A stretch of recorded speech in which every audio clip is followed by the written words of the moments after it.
Okay. Hello friends. तो आज start करना था हमें बेसिकली फंक्शंस टॉपिक से। रिलेशन हमने लास्ट क्लास में कवर करा था, तो आज फंक्शन से कवर करते हैं। तो 11th का थोड़ा बहुत बेसिक्स आपका काम करेगा। कोशिश करूंगा कि 11th का भी है ना रिवाइज हो जाए आपका दोबारा। रिलेशन एंड फंक्शंस आपका चैप्टर हो गया, और इसमें जो हम टॉपिक स्टार्ट करेंगे आज वो है फंक्शन। तो फंक्शंस की डेफिनेशन समझने के लिए सबसे सिंपल जो तरीका था, आपका मेथड था, वो लेंस डायग्राम के हिसाब से समझाते थे। तो आपको इससे भी दो सेट एज्यूम कर सकते हैं, ए और बी। उसमें डिफरेंट डिफरेंट आपके इनपुट्स हो सकते हैं। एक फंक्शन कभी भी जब डिफाइन होता है तो हमेशा ए से बी डिफाइन होता है, जिसमें ए जो चीज़ होती है वो हमारी डोमेन होती है, और बी जो हमारा डिफाइंड होता है वो आपका कोडोमेन डिफाइन होता है। ठीक है। तो किसी फंक्शन का हम जब डोमेन और कोडोमेन डिफाइन करते हैं तो फंक्शन की डेफिनेशन क्या निकल के आती है कि it is a special type of relation, it is a special type of relation in which every pre-image has its image। ठीक है, ये लेवल की डेफिनेशन थी अकॉर्डिंग टू लेंस डायग्राम। तो ये कहता क्या है कि ये स्पेशल टाइप का रिलेशन है, पहली कंडीशन। दूसरा, in which every primary pre image has its image. Pre image हम इसको बोलते हैं बेसिकली लेंस डायग्राम के हिसाब से, और ये हमारी इमेज कहलाती है। तो कह रहा है हर इमेज का, प्री इमेज का, मुझे एक इमेज जब मिलेगी तो वो कंडीशन आपकी फंक्शन को सेटिस्फाई करेगी। फॉर एग्जांपल अगर मैं बनाना चाहूँ, इस प्री इमेज की मैंने ये इमेज बना दी, इस प्री इमेज की ये बना दी, इसकी ये बना दी, इसकी ये बना दी। ठीक है। तो इस केस में मैं कह सकता हूँ कि फंक्शन की डेफिनेशन में इंक्लूड हो रहा है, hence it is a function. एक और एग्जांपल लेते हैं, बल्कि एक काम करते हैं, थोड़ा डेफिनेशन मॉडिफाई करते हैं। Every pre image has it's unique image. ठीक है। अब उस वर्ड एक यूनिक से क्या फर्क आएगा यहाँ पे समझ में आएगा। सपोज करें इसकी प्री इमेज की मेरी इमेज ये रही, इसका ये है, इसका ये है, और एक और ऐड कर लेते हैं, इसका ये है। तो अब मैं देखूं, इसका प्री इमेज की एक यूनिक इमेज है, कोई इशू नहीं है। इस प्री इमेज की दो दो यूनिक इमेज आ रही है। इसका इनपुट अगर मैं डाल रहा हूँ यहाँ पे, तो उसके दो दो आउटपुट मिल रहे हैं, एक ये वाला एक ये वाला, विच is not possible for a function.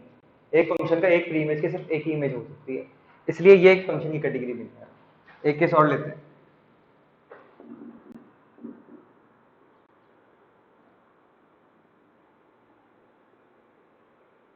अब इस केस में क्या हो रहा है, इस प्री इमेज की इमेज मिल रही है, इस प्री इमेज की इमेज मिल रही है, इस प्री इमेज की इमेज मिल रही है। उससे फर्क नहीं पड़ता कि दो प्री इमेज की एक इमेज मिले, वो एक्सेप्टेबल है। बट एक कोई भी प्री इमेज की इमेज ना मिलना या एक प्री इमेज की दो इमेज मिलना, वो आपका एक्सेप्टेबल नहीं है, जो हम पहले डिस्कस कर चुके हैं। तो ये भी फंक्शन की कैटेगरी में है। एक और केस ले लेते हैं।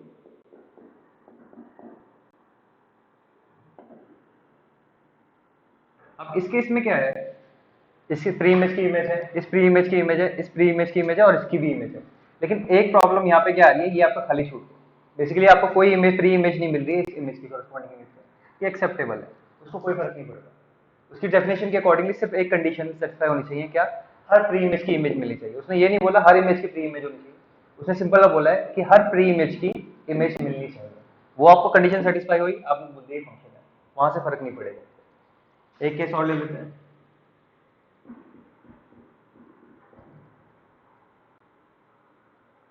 इस केस में क्या हो रहा है, इस प्री इमेज की इमेज मिल रही है, इस प्री इमेज की इमेज मिल रही है, इस प्री इमेज की इमेज मिल रही है, लेकिन इस प्री इमेज की इमेज नहीं मिल पा रही है, तो ये फंक्शन की कैटेगरी में नहीं आ रहा। ठीक है यहाँ तक। तो फंक्शन की बेसिक डेफिनेशन जो हमने 11 में पढ़ी थी with the help of lens diagram, वो मैंने आपको एक बार रिवाइज करा दी। अब थोड़ी और डिटेल डेफिनेशन में जाते हैं। क्लियर है यहाँ तक? बता दो।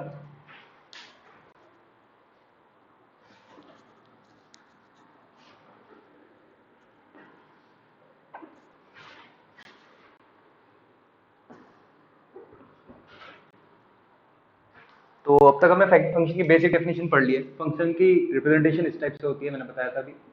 इसमें ए क्या था मेरा, डोमेन था, और बी क्या था मेरा, कोडोमेन था। बेसिकली ए और बी आर सेट्स। ठीक है। तो डोमेन भी हम कह सकते हैं एक टाइप का सेट है, कोडोमेन भी क्या है, एक टाइप का सेट है। सेट है इसका मतलब इसके अंदर बेसिकली डिफरेंट डिफरेंट इनपुट्स होंगे, डिफरेंट डिफरेंट वैल्यूज होंगी। तो ए जो इसको मैं डोमेन सेट बोल रहा हूँ, उसकी डेफिनेशन क्या है, कोडोमेन की डेफिनेशन क्या है। तो वहां से 3 टर्म्स बनती है हमारी, एक डोमेन क्या होता है, एक कोडोमेन क्या होता है, और एक तीसरा सेट निकल के आता है रेंज। पहले इन तीन की सेट को डिफाइन कर लेते हैं, इनका मतलब समझ लेते हैं क्या है, फिर आगे बात करेंगे कि इनका पर्पस क्या होता है। तो डोमेन का क्या होता है बेसिकली, डोमेन हमेशा इनपुट में होगा फंक्शन के ना, आप इनपुट दोगे तो आउटपुट आएगा। फंक्शन का डेफिनेशन ये है कि ए का इनपुट दिया मैंने, बी का आउटपुट आया। तो डोमेन की डेफिनेशन है ऑल एक्सेप्टेबल इनपुट वैल्यूज। अगर फंक्शन एक्स का है तो मैं एक्स लिख देता हूँ, एफ ऑफ एक्स है अगर फंक्शन, तो एक्स मेरा इनपुट में जा रहा है तो मैं लिख सकता हूँ डोमेन क्या हो गया, all acceptable value input values of x. तो जब मैं एक्स की वैल्यू इनपुट में डाल सकता हूँ, जिसके लिए मेरा फंक्शन फाइनाइट आएगा, डेफिनेट आएगा फंक्शन, उसको मैं बोल सकता हूँ डोमेन। एग्जाम्पल से समझाऊंगा कि कैसे निकालते हैं, मतलब क्या है इस चीज का। कोडोमेन क्या है,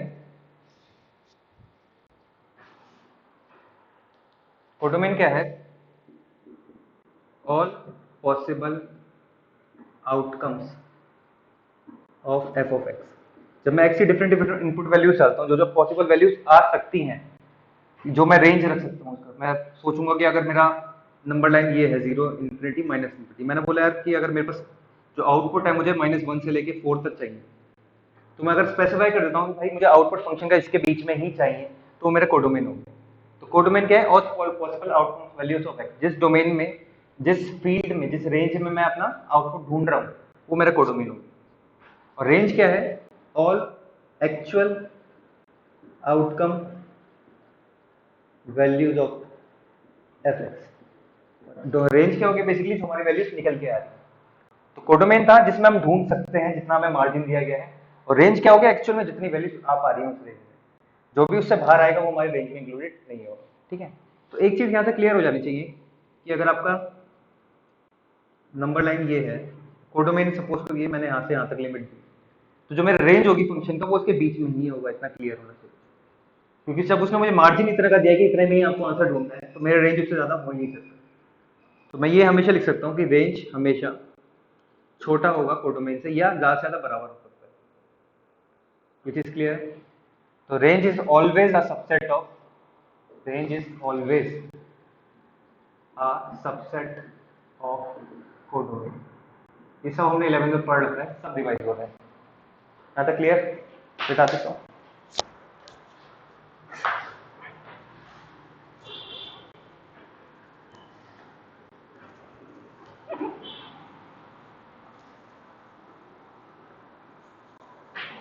ठीक है, अब डोमेन क्या बात की, तो मैंने बता दिया डोमेन क्या है, all input acceptable values of x. तो सपोज करिए फंक्शन है मेरा सिंपल सा एक्स, है ना। तो अगर मैं इसका डोमेन निकालना चाह रहा हूँ, उसका मेरा मतलब सिर्फ इतना है, उसका पर्पस इतना है सिर्फ कि एक्स की क्या क्या वैल्यू रख सकता हूँ जिससे मेरे फंक्शन ऑफ एक्स की वैल्यू फाइनाइट रहे। सपोज करें एक्स की अगर मैंने वैल्यू 1 रखी, तो एफ ऑफ एक्स कितना आया मेरा, 1 आया। 2 रखा तो 2 आएगा फंक्शन की वैल्यू, 3 रखा तो आउटपुट 3 आएगा, 4 रखा 4 आएगा, एंड सो ऑन। तो एक्स की वैल्यू कहाँ तक रख सकता हूँ, जब तक कि फंक्शन की वैल्यू क्या नहीं पहुंच जाती मेरी, इनफाइनाइट नहीं पहुंच जाती। तो अगेन, तो मैं 1 से लेके डॉट डॉट डॉट इन्फिनिटी तक रख सकता हूँ, एक्सेप्ट इन्फिनिटी, इन्फिनिटी के अलावा मैं सारी वैल्यूज रख सकता हूँ, कोई दिक्कत नहीं। स्टूडेंट नेगेटिव में भी रख सकता हूँ, 0 रख सकता हूँ, -1 -2 -3 डॉट डॉट डॉट, कहाँ तक रख सकता हूँ, माइनस इन्फिनिटी तक रख सकता हूँ। इस केस में हम डोमेन को डिफाइन करेंगे कि एक्स की वैल्यू कुछ भी हो सकती है जो रियल नंबर हो, और रियल नंबर को लिखने का एक तरीका और होता है, माइनस इन्फिनिटी से लेके infinity, in which infinities are not included. क्योंकि हम इन्फिनिटी कभी अचीव ही नहीं कर सकते, इसलिए हम इसको इंक्लूड भी नहीं करते। तो रियल वैल्यूज ऑफ एक्स अगर मुझे एफ एक्स की चाहिए, तो एक्स की वैल्यू हम क्या कर सकते हैं, सारे रियल नंबर रख सकते हैं माइनस इन्फिनिटी से इन्फिनिटी। ये सिंपल सा एग्जांपल था। एक और देखते हैं, रूट एक्स। अगर मुझे इसमें डोमेन देखना है तो कैसे देखूंगा, एक्स की वो सारी वैल्यू जिससे फंक्शन की वैल्यू मेरी इनफिनिटी या फिर इनडिटरमिनेट ना बने, कि ऐसी वैल्यू जिसको मैं निकाल ही ना पाऊँ। या ये भी कह सकते हैं जिसके फंक्शन की वैल्यू मेरी रियल निकल के, ठीक है। एक्स की क्या क्या वैल्यू रख सकता हूँ जिससे फंक्शन की वैल्यू में रियल निकल गया, और रियल का मुझे मतलब पहले से ही पता है, रियल नंबर क्या होता है, जो माइनस इन्फिनिटी से इन्फिनिटी के बीच में होता है। तो अगर मैं एक्स को 0 रखता हूँ कोई इशू नहीं है, 1 रखता हूँ कोई इशू नहीं है, 2 रखता हूँ कोई इशू नहीं है, बल्कि इन्फिनिटी तक रखता हूँ कोई इशू नहीं। लेकिन जैसे ही मैं -1 -2 -3 नेगेटिव नंबर की तरफ आता हूँ, तो मेरा फंक्शन की वैल्यू क्या हो जाती है, कॉम्प्लेक्स बन जाती है, इमेजिनरी बन जाती है। फॉर एग्जांपल मुझे पता है जैसे मैंने x के लिए -1 रखूंगा, फंक्शन जो ये मेरा -1 का रूट है, ये मेरा इमेजिनरी नंबर है, ठीक है, क्योंकि मुझे आंसर मेरा आउटपुट रियल नंबर में चाहिए कि फंक्शन की वैल्यू क्या निकल गया है, रियल नंबर निकल गया है, इसलिए माइनस नंबर नहीं रखूंगा। तो इस केस में मैं बोल सकता हूँ कि x की वैल्यू इस केस में मैं 0 या 0 से बड़ी ही रख सकता हूँ, 0 से छोटी नहीं रख पाऊंगा। तो इसको केस में मेरा डोमेन क्या हो गया, 0 से लेके infinity. Again 0 is included but infinity is not. तो इस केस में डोमेन निकालना भी सिंपल है। एक एग्जांपल और लेते हैं। सपोज करते हैं फंक्शन हमारा है f ऑफ x स्क्वायर, ठीक है, तो x की क्या क्या वैल्यू डालूं, फंक्शन की वैल्यू मेरी फाइनाइट रहे या रियल वैल्यूड रहे। तो इस केस में अगर आप देखेंगे तो x के लिए 1 2 3 कुछ भी रख सकते हैं, -1 2 3 कुछ भी रख सकते हैं, 0 भी रख सकते हैं। इस केस में भी जो आपका डोमेन आएगा वो आएगा x belongs to real number, तो ये आपका डोमेन हो गया। एक और लेते हैं function f of x equals to 1 by x minus 4। तो इसमें अगर आप देखेंगे सिर्फ एक पॉइंट ऐसा है जहां पे x की वैल्यू जब 4 हो जाएगी तो फंक्शन उस पॉइंट पे मेरा क्या हो जाएगा, इनफिनिटी को टेंड करने लग जाएगा, ठीक है ना। जैसे मैं x के लिए 4 डालूंगा, यहाँ पे बनेगा 1 by 4 minus 4 that is 0, 1 by 0 is infinity which is not a real value function, real value, ठीक है। तो अगेन अगर मुझे फंक्शन की वैल्यू रियल के रेंज में रखनी है तो x को 4 नहीं करना है। तो इस केस में अगर आप डोमेन देखेंगे तो डोमेन रहेगा x could be any real number except 4। उसको लिखने का तरीका है मैथमेटिक्स में, तो x can be any real number, बस हटा देंगे हम 4 हटा देंगे उस रेंज उस सेट में से, तो आपका उसका डोमेन आ जाएगा। तो यहाँ तक क्लियर है। 11th में हमने और डिटेल में भी पढ़ा डोमेन, लेकिन अभी छोटे मोटे एग्जाम्पल से क्लियर हो जाएगा कि डोमेन निकालने का पर्पस क्या रहता है और कैसे निकालते हैं, ठीक है। अगला हम बात करेंगे रेंज की।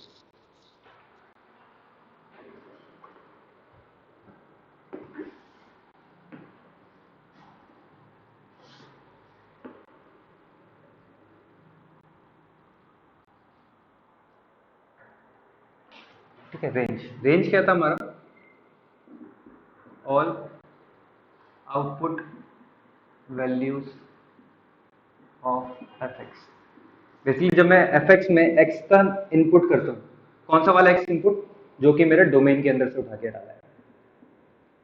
तो इतना तो क्लियर है, जब मैं डोमेन के अंदर से x उठा के डालूंगा तो सिर्फ फंक्शन की वैल्यू हमेशा रियल ही आने वाली है, कुछ ना कुछ तो आउटपुट आएगा ही आएगा, क्योंकि मैंने वाले पॉइंट्स ऑटोमेटिकली हटा दिए जिसमें फंक्शन क्या हो रहा है, इनफाइनाइट हो रहा है या फिर मेरा नॉन एक्सेप्टेबल हो रहा है, कॉम्प्लेक्स इमेजिनरी कुछ भी हो रहा है। तो हमेशा इतना क्लियर है कि x जो भी डोमेन में से उठा के डालूंगा वो हमेशा एक रियल आंसर निकल के देगा। जितने भी ऐसे रियल आंसर आएंगे सारे इनपुट पे, जितने भी इनपुट अवेलेबल है उन सबको अगर मैं कंबाइन कर दूंगा तो वो मेरी रेंज कहलाती है, कि जितने भी पॉसिबल इनपुट्स हैं उन पे डालने हुए फंक्शन को जो भी आउटपुट आएगा उनको अगर आप एक सेट में डाल देंगे तो आपका रेंज का सेट बन जाता है। अब रेंज निकालनी कैसे होती है, बहुत सारे तरीके हैं। बहुत सिंपल तरीका क्या है, अगर आपको ग्राफ पता है ग्राफ से निकाल सकते हैं। मैं थोड़ा थ्योरेटिकल तरीके से सिखाता हूँ, वो हर मेथड में काम करेगा। सपोज करते हैं कि आपका fx कितना है, x, सिंपल पहला वाला एग्जांपल है मेरा। मुझे पहले से ही पता है इसका डोमेन कितना है मेरा, x बिलोंगिंग टू रियल। अगर आपको इसका रेंज निकालना है तो आप क्या करो, fx को थोड़ी देर के लिए y मान लो, मान लिया। फिर आप क्या करना है, इस वाली इक्वेशन में से अब x की वैल्यू निकालो। तो x की वैल्यू कितनी आ रही है मेरी इस केस में, y आ रही है, ठीक है। अब इसमें x को आप थोड़ी देर के लिए चाहे तो ऐसे लिख दो, f ऑफ y लिख सकते हैं। यहाँ तक क्लियर। तो बेसिकली सबसे पहले क्या करा, जो फंक्शन था उसमें f ऑफ x को y मान लिया, वहां से x की वैल्यू निकाली जो कि इस केस में सिर्फ y आई, और उसको x को हम क्या लिख देंगे, f ऑफ y लिख देंगे। तो बेसिकली ये जो निकल के आया मेरे फंक्शन ऑफ y निकल के आ गया। यहाँ तक क्लियर। अब जब ये निकल के आ गया, अब क्या करो, कोशिश करो कि इसका डोमेन आ जाए इस फंक्शन का। तो फाइंड, अगला स्टेप क्या होगा, find domain of f of y। तो अगर मैं स्टेप्स के फॉर्म में लिखवाऊं तो पहला स्टेप था put f of x equals to y, उसको मैंने y पुट कर दिया। सेकंड स्टेप था find find x in terms of y, second step हो गया। और थर्ड स्टेप क्या हो गया, put x equals to f of y। Fourth step मैंने बता दिया find domain of f of y। तो जो भी domain of f of y आएगा is exactly equals to range of जो भी आपको फंक्शन का दिया गया है, ठीक है। तो चार स्टेप फिर से रिपीट कर रहा हूँ। क्वेश्चन में आपको fx दिया बना होगा इन फॉर्म ऑफ x का एक फंक्शन, उसमें f ऑफ x को y पुट करो। सेकंड स्टेप, आप इस इक्वेशन से कोशिश करो कि x की वैल्यू निकल गया है, इस केस में x की वैल्यू y निकल गई है, मैंने निकाल ली। फोर्थ स्टेप में आपको क्या करना है, x को पुट कर देना है f ऑफ y। यहाँ पे हो गया जब इतना आ गया आपका फंक्शन एफ ऑफ वाई, पूरा आपका वाई के टर्म्स में आ चुका होगा, फिर क्या करो, कोशिश करो कि इसका डोमेन निकल के आ जाए इस फंक्शन का। जो भी डोमेन आएगा वो आपका रेंज हो जाएगी, जो ओरिजिनल क्वेश्चन था। तो अगर मैं देखूं F of Y equals to Y एक फंक्शन है, इसका अगर मैं डोमेन निकालूं तो डोमेन दिखेगा मुझे इसमें कि वाई कुछ भी हो सकता है रियल नंबर। तो हेंस जो मेरी रेंज हो जाएगी इनिशियल फंक्शन की, कौन सा फंक्शन था इनिशियल, एफ ऑफ एक्स, उसकी कितनी हो जाएगी मेरी, रियल नंबर। यहाँ तक क्लियर? ठीक है, तो अब क्या करते हैं, पहले ये वाला कॉपी कर लेते हैं आप, फिर हम एक क्वेश्चन एक लेवल और बढ़ा देते हैं, फिर आगे बढ़ते हैं।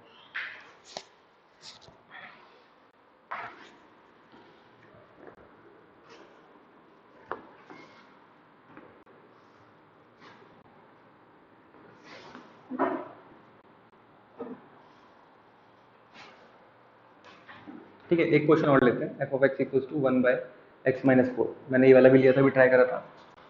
तो इसका अगर आप डोमेन निकाला होगा हमने पहले, तो हमने बताया था इसका डोमेन कितना था, रियल नंबर्स माइनस 4, बस 4 नहीं रख सकते, उसके अलावा मैं कुछ भी रख सकता हूँ रियल नंबर।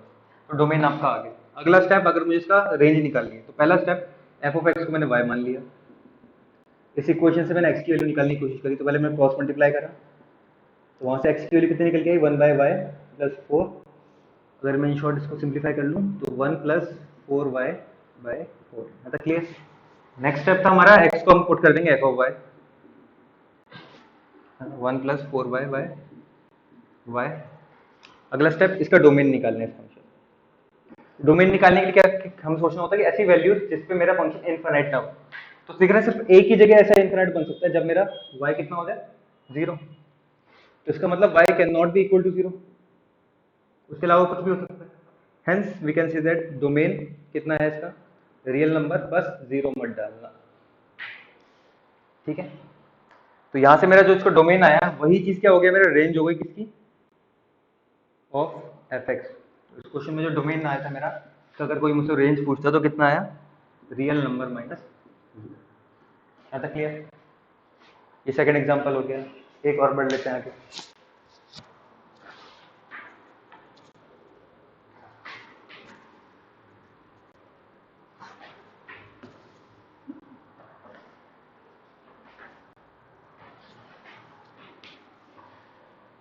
एक लेते हैं फंक्शन 9 माइनस एक्स को। ये थोड़ा इंपॉर्टेंट क्वेश्चन है, 11th में भी था।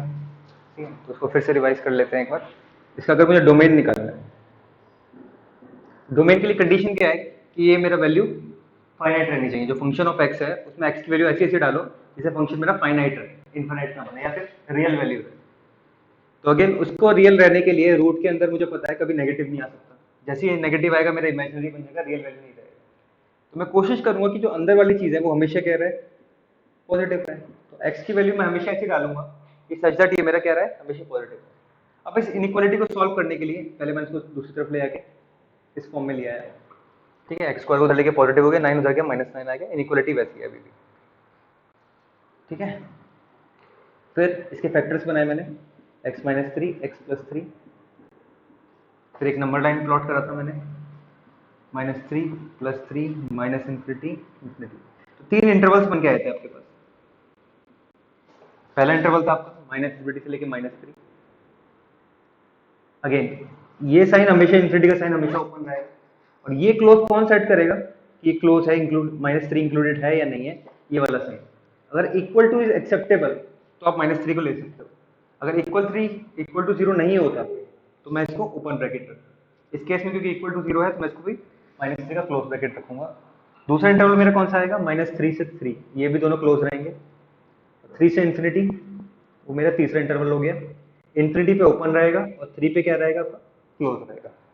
यहाँ तक क्लियर? आपने 3 इंटरवल्स बना लिए। अब आपको क्या करना है, बस इनके बीच का कोई सा पॉइंट रख के देखना है और इस इनइक्वालिटी में पुट करके देखना है। फॉर एग्जांपल -इन्फिनिटी से -3 जो पहला इंटरवल है उसके बीच में कोई सा पॉइंट उठा लो, -4 उठा ली फॉर एग्जांपल। तो -4 अगर मैं यहाँ पे रखता हूँ तो मेरा साइन कैसा आएगा, बस मुझे साइन देखना है। ये आया -7, ये आया मेरा -1, overall sign is positive, minus minus plus, तो आप बस यहाँ पे पॉजिटिव साइन लिखिए। अगला -3 से 3 के बीच में 0 आता है, 0 रख के देखता हूँ तो आपको क्या रहेगा, 0 - 3 0 + 3। अगेन सिर्फ साइन आपको नोटिस करना है, तो दिख रहा है नेगेटिव साइन आया। तो मैंने नेगेटिव साइन लिख लिया। अगेन 3 से इन्फिनिटी के पीछे 4 आता है, मैंने 4 रख के देख लिया, तो 4 माइनस 3 और 4 प्लस 3, ठीक है ना, 1 into 7 that is positive sign.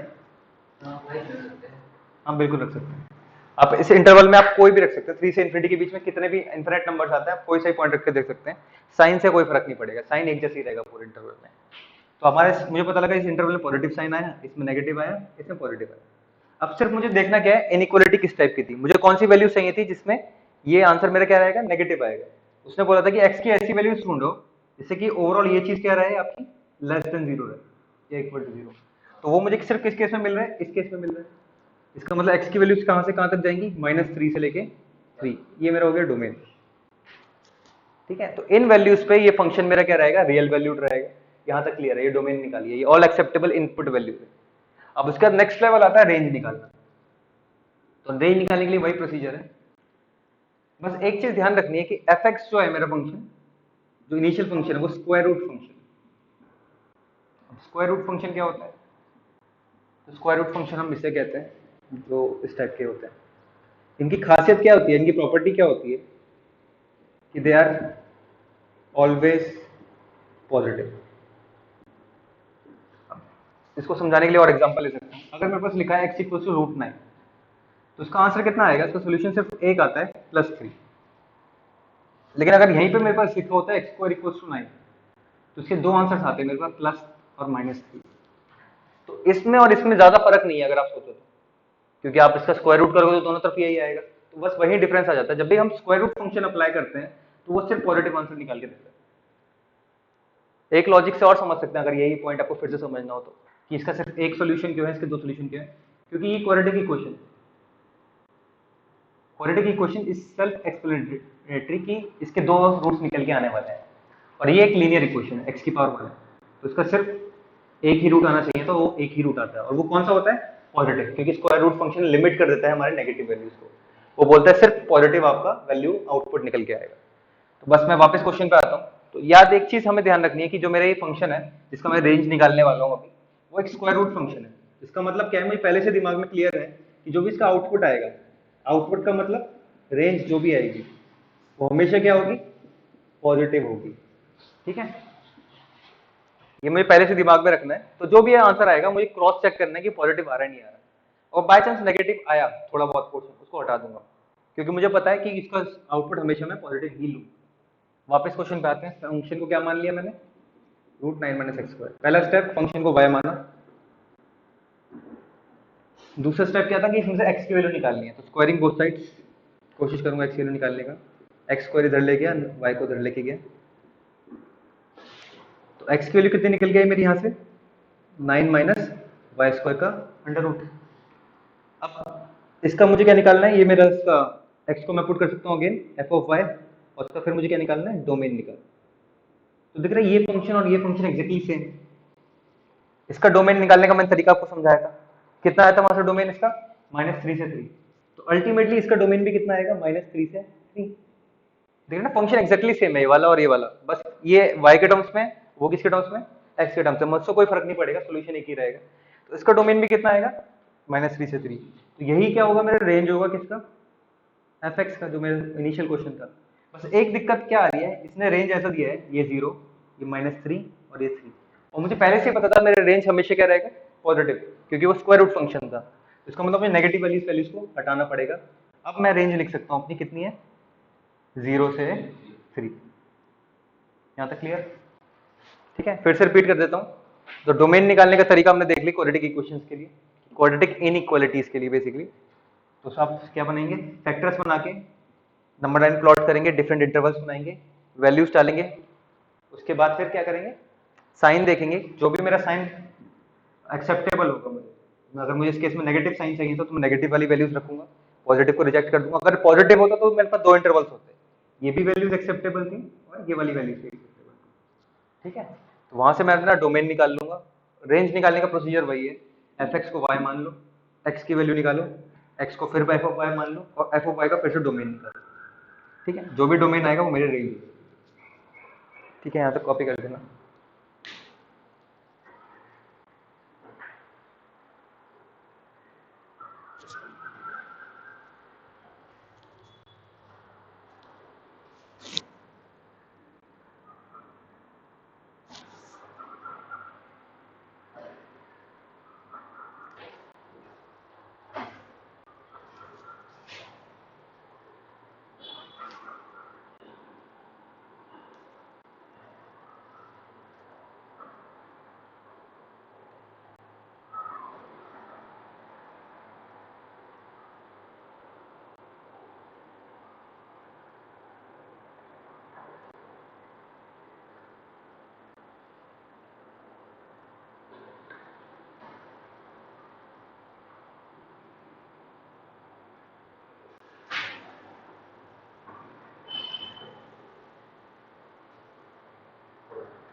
ठीक है, लिख लिया होगा, मिटा देता हूँ।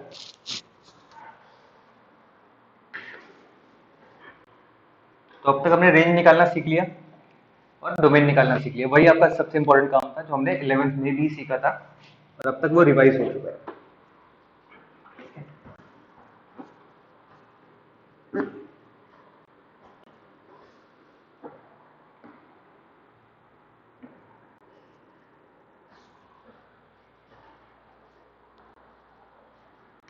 डिफरेंट टाइप्स ऑफ फंक्शंस थे अगला टॉपिक आपका, जो भी हमने थोड़े बहुत पहले पढ़ रखे होंगे और थोड़े बहुत हम ऐड कर लेते हैं। सबसे पहला फंक्शन है आपका आइडेंटिटी फंक्शन।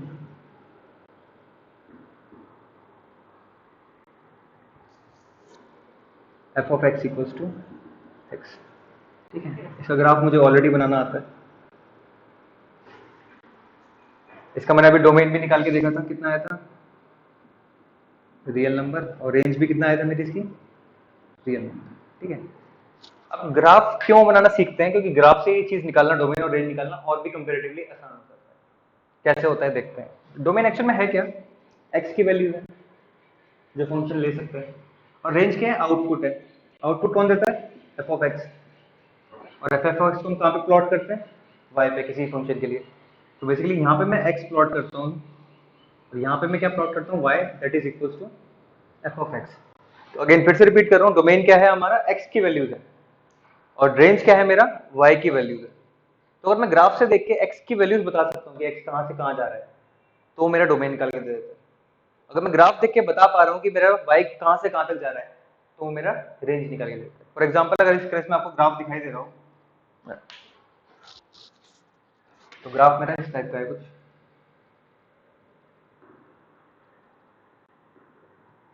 स्ट्रेट लाइन है। तो ग्राफ दिख रहा है मेरा पॉजिटिव, अगर मैं एक्स के टर्म्स में बात करूँ तो एक्स के टर्म्स में इन्फिनिटी तक जाता है, जीरो से लेके, और पीछे बात करूँ तो माइनस इन्फिनिटी तक जाता है। तो अगर मैं डोमेन बोलूँ ग्राफ से देख के, तो वो बोलेगा माइनस इन्फिनिटी से infinity, that is real number R. अगर कोई मुझसे पूछे रेंज कितना होगा इस ग्राफ का, तो अगेन वो भी मैं वाई के टर्म्स में देखूंगा।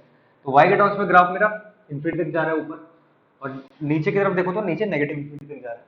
तो वो भी मैं ग्राफ से देख के बता सकता हूँ कि मेरा ग्राफ कहाँ टच करेगा, रियल नंबर को टच करेगा। तो डोमेन भी इसका कितना आया मेरा, रियल नंबर, क्योंकि एक्स से पता लग गया वो, और जो इसका रेंज है वो मुझे वाई से पता लग गया कि वो भी ऊपर से नीचे तक आ रहा है, तो वो भी मेरा क्या हो गया, रियल नंबर हो गया।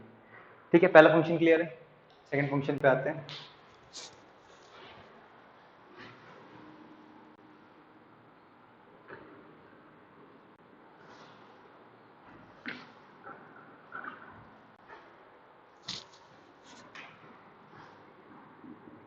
F of x equals to x square.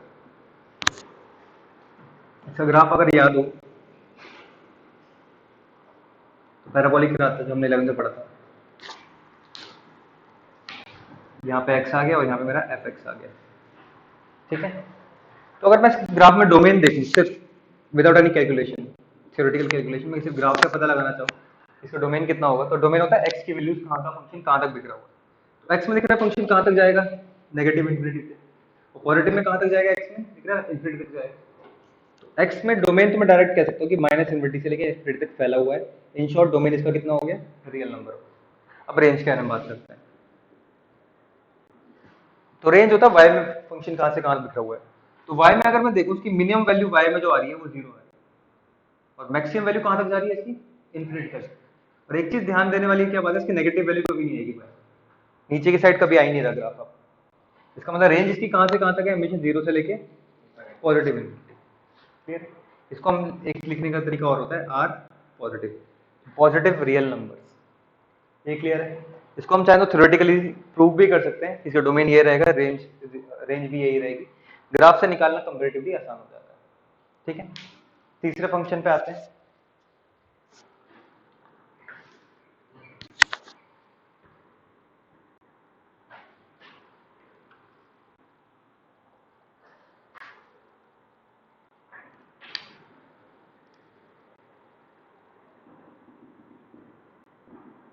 F of equals to mod x.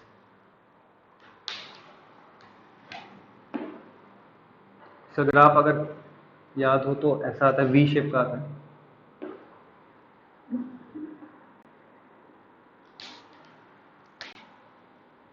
Again ये मेरा एक्स हो गया, अगेन ये एफ एक्स हो गया। तो अगर मैं इसका इनपुट देखूं domain with the help of graph, तो कैसे निकाल सकता हूँ कि एक्स में कहाँ तक लिखा हुआ है ग्राफ। तो एक्स में नेगेटिव इन्फिनिटी से चलता है और कहाँ तक जाता है, पॉजिटिव इन्फिनिटी तक जाता है। तो इनपुट वैल्यू इसकी मैं कुछ भी डाल सकता हूँ ऑन द रियल एक्सिस। तो रियल नंबर कुछ भी डालो, डोमेन सब एक्सेप्टेबल है। तो उसका रेंज आती है, जो आउटपुट आएगा। अगर मैं फिर से देखूं तो ग्राफ y के टर्म्स में मिनिमम 0 तक जाता है, फिर ऊपर बढ़ना स्टार्ट करता है दोनों तरफ। तो 0 के नीचे नहीं जा पा रहा, इसका मतलब नेगेटिव वैल्यूज नहीं ले रहा। तो कहाँ से जा रहा है, 0 से जा रहा है, और कहाँ तक जा रहा है, ऊपर, ऊपर इन्फिनिटी तक जा रहा है। तो अगर मैं रेंज बात करूँ तो उसकी कितनी है, 0 से लेके इन्फिनिटी तक। In short R positive. ये चीज क्लियर।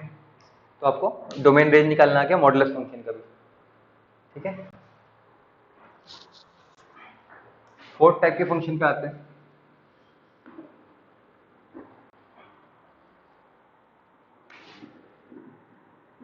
ट्रिग्नोमेट्री आपने पढ़ा ही होगा पिछले साल, उसमें हम साइन एक्स एक फंक्शन पढ़ा था, उसका भी हमने ग्राफ सीखा था।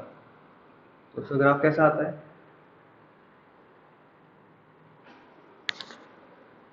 ओरिजिन से स्टार्ट होता है और इन्फिनिटी तक जाता रहता है।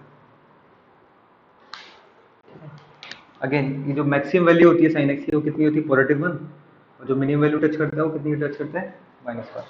तो अगर मैं इसका डोमेन देखूं, तो डोमेन है कि एक्स में क्या क्या वैल्यूज कहाँ तक फैला हुआ है ग्राफ, क्या क्या वैल्यूज इनपुट मिल पा रहा है।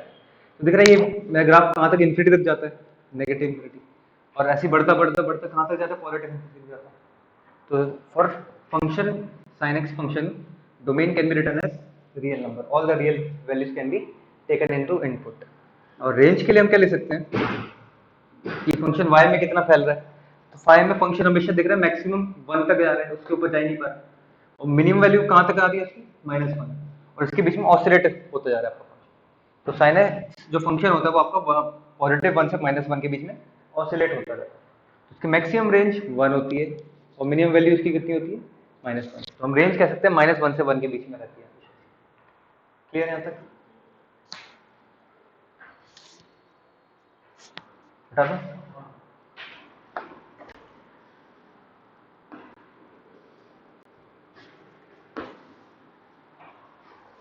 लास्ट ईयर हमने एक स्पेशल टाइप का फंक्शन पढ़ा था, फिफ्थ फंक्शन है f of x equals to, ये साइन हमने पढ़ा था। इस फंक्शन को बोलते हैं greatest integer function, greatest integer. ठीक है।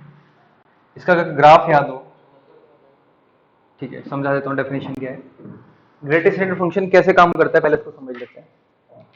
तो ये हमेशा पहली बात इतना क्लियर रखना है हमें कि जो फंक्शन है इसका आउटपुट हमेशा इंटीजर आएगा। ठीक है, तो इसका आउटपुट हमेशा इंटीजर निकल के आएगा। अब इंटीजर किस कैसे निकालता है इसका, अगर सपोज को मैंने इनपुट दिया 2.0, तो इसकी प्रॉपर्टी क्या है, ये जो भी इसके अंदर नंबर लिखा होगा उससे हल्का सा छोटा इंटीजर, जो उसको पहला नियरेस्ट इंटीजर मिलेगा, वो उसको अटेन कर लेगा। तो 2.01 से सबसे पहला इंटीजर जो उसके आसपास होता है, या इससे जो पहले होता है, आसपास भी नहीं, इससे पहले जो इंटीजर होता है वो हम 2 मिलता है, इसलिए आउटपुट का 2 आता है। अगर ये 2.96 होता तो सिर्फ इसका इनपुट अगर मैं 2.96 दे रहा हूँ, तो ये सोचेगा कैसे, ये सोचेगा कि 2.96 से पहले मुझे कौन सा इंटीजर मिला था, जो कि 2 था इस केस में भी, वो उसका आउटपुट दे देगा। 1.99 अगर होगा आपका, तो 1.99 पे कैसे सोचेगा कि 1.99 से पहले इंटीजर कौन सा आता है, 1, उसको दे देगा आउटपुट आपका। 0.05, 0.05 से पहले इंटीजर कौन सा मिलता है इसको, 0। ठीक है, -2.76, तो -2.76 से पहले वाला इंटीजर आपको कौन सा मिलता है, -3 मिलता है। तो इस हिसाब से आपका काम करता है। ग्राफ अगर याद हो तो ऐसा आता है।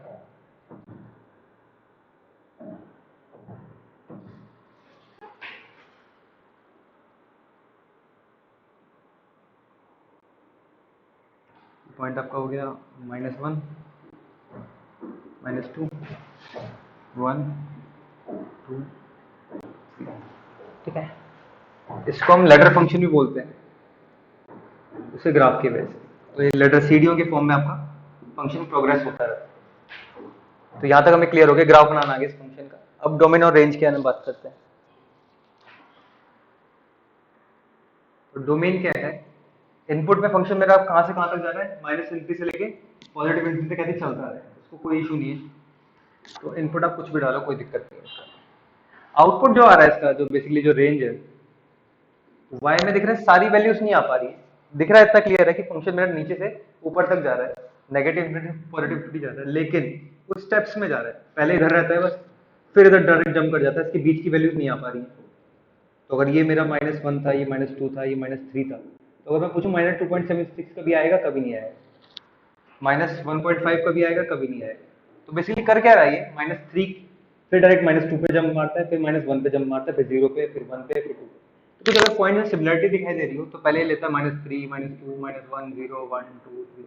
तो ये सारे के सारे पॉइंट्स इंटीजर्स हैं, अगर ये ध्यान हो।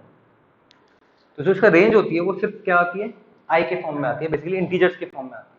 सारी वैल्यूज अटेन नहीं कर पाएगा ये बीच बीच में जम जम करके सिर्फ इंटीजर्स पे मूव करता है। पहले -3 जाएगा, फिर -2, फिर -1, फिर 1। इसलिए इसका नाम भी दिया गया है ग्रेटेस्ट इंटीजर फंक्शन, क्योंकि इसका आउटपुट हमेशा क्या निकल के आएगा, आपका इंटीजर निकल के आएगा। ठीक है यहाँ तक? तो इसको डोमेन क्लियर है, रियल नंबर कुछ भी डालो, लेकिन रेंज जो इसको मिलती है हमें वो सिर्फ इंटीग्रल वैल्यूज मिल पाती है। यहाँ तक क्लियर?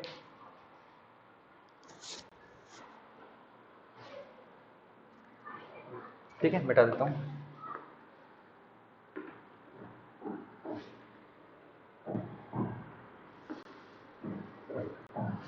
कितना हो गया टाइम?